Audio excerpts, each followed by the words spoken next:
In this video, I will walk you through a trade alert that was sent out on a stock called Anet or Arista Networks. It was a bear put spread, and what you're seeing in front of you is how a typical trade alert looks like. If you are familiar with my trading style, you know that I like to keep my trading life really easy, and that means I stick to a really simple trade structure called a debit spread. When I'm bearish, I buy a put spread. When I'm bullish, I buy a call spread. That's it. I don't do any multi-legged trades. I don't roll my trades, and I keep my profit targets fixed. My loss targets are fixed. Even my entry limit price is fixed for all my trades. So in this trade alert that you're seeing in front of you, which was posted on Discord on March 22nd of 2023, it says the symbol is a net. The trade structure is 170 165 put spread, and all that means is that you are buying a 170 put and you're selling a 165 put at the same time. The expiration is 421. Typically you will find that my call spreads last between 24 to 35 days, and put spreads usually yield profit pretty quick, so you don't need to have that much time for them to work out. So my preferred time frame for put spreads is 11 to 20 days. Let's talk about the cost. So the the trade structure, as I pointed out, is buy 170 put, sell 165 put at the same time. Now the width of that spread is the long strike minus the short strike. So 170 minus 165 is $5. So the width of this put spread is $5. If I had bought a 170 put and sold a 169 put, that would make the width of the spread $1. So in this case, the width is $5. So the cost for me, or the limit order that I place, is 2.5, which is half of the width of the spread. And as you know, options have a multiplier of 100, so 2.5 really means I'm buying it for $250. The potential profit on this is also 250. When I buy these at the money put or call spreads, the cost is always half of the width of the strikes. The potential profit is always 100%. So all these trades, when they become profitable, can potentially yield 100% ROI. Let's switch to Think or Swim and see what kind of setup was it and how it played out. So we are looking at the chart for Anet. This is a 6-month daily chart, and you will see that Anet had a massive run up after their earnings were reported, and it kept going up, up, up.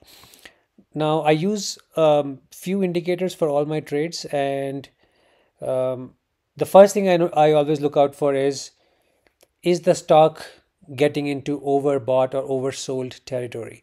In this case, you will see there are multiple indications of that. So the first indication is that if you notice the Bollinger Bands around the stock's price, the green line above is the top of the Bollinger Bands and the red line is the bottom. Now Bollinger Bands by definition capture two standard deviation move in a stock's price. So like almost 95%, 90, 95, 96% of a stock's price movement is captured inside the Bollinger Bands. Now, if a stock starts hugging the top or bottom of the Bollinger Bands, it means the stock is at the top or bottom of its current price range. That is the time when you can start looking for mean reversion setups. Now, just because the stock is touching the top or bottom doesn't mean that it will instantly turn around and revert to the mean. So when it hits the top or bottom, that's the time you start watching the stock on a daily basis for any signs that may appear that the stock might be losing its current price momentum. Now for Anet, if you notice, it has, once it's hit the top of the Bollinger Bands, it just kept going up, up, up, which is evident by those green candles with higher highs and higher lows that you're seeing. Now, when I took the trade, the first sign of a pullback that I saw was on March 22nd, which you can see in the red bar, the red candle, the first red candle that appeared. The next thing that you will notice is that if you look at the indicator that I've shown at the bottom, which is RSI indicator, which is the relative strength indicator. Now RSI has these zones called overbought and oversold. So the two yellowish kind of lines that you see, the top one is the overbought line and the bottom is the oversold line. Now whenever a stock breaches these levels, goes into overbought or oversold, that is the time when you can start watching the stock for signs of a mean reversion. And just because the stock goes above 70, in this case a net has gone above 70, which is now indicating that it is overbought, it doesn't mean that it will instantly revert to the mean. You just need to start watching it for any kind of signs that it is losing steam. And for a net on 322, if you notice that RSI, after being overbought, showed the first signs of curving down, which means the momentum is losing steam. If you read any literature on RSI, what they'll say is let the stock go into overbought or oversold zones, and then wait for it to drop below those thresholds.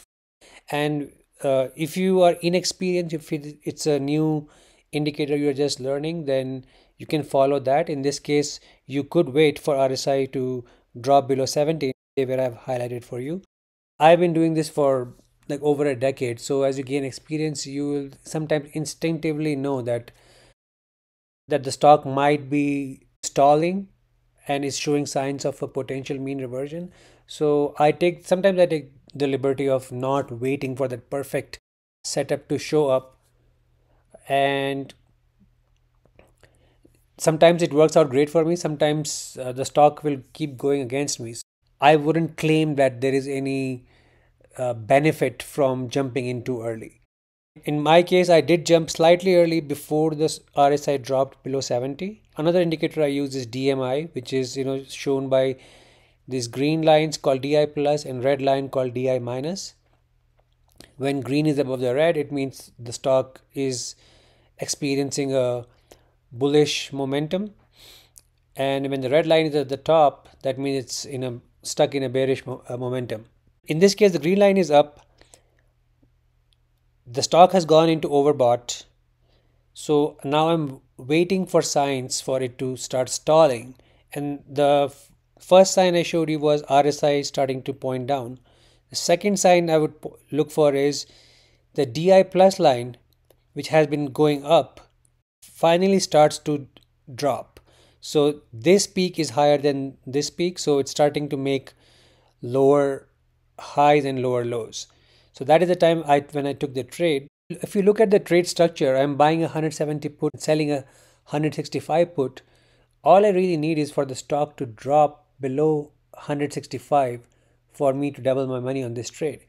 And this trade was closed on 419 or 94% ROI.